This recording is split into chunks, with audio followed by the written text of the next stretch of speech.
Hello అండి, అందరికీ నమస్కారం. ఈ శారీ వచ్చేసి క్రోసూర్ నుంచి అయితే పంపించారండి.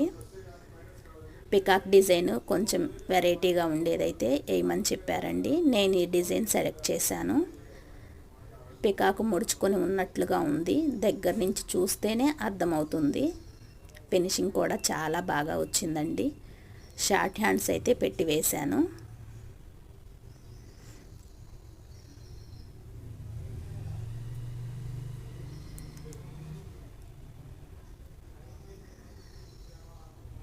శారీ కలర్ కాంబినేషన్ కూడా చాలా బాగుందండి. పల్లో కూడా చాలా గ్రాండ్గా ఇచ్చారు. శారీ అండ్ బ్లౌజ్ లుక్ అయితే ఇలా ఉంది. ఈ వీడియో కనుక మీకు నచ్చినట్లయితే లైక్ చేయండి, షేర్ చేయండి, సబ్స్క్రైబ్ చేసుకోండి. ఓకేనండి, బాయ్.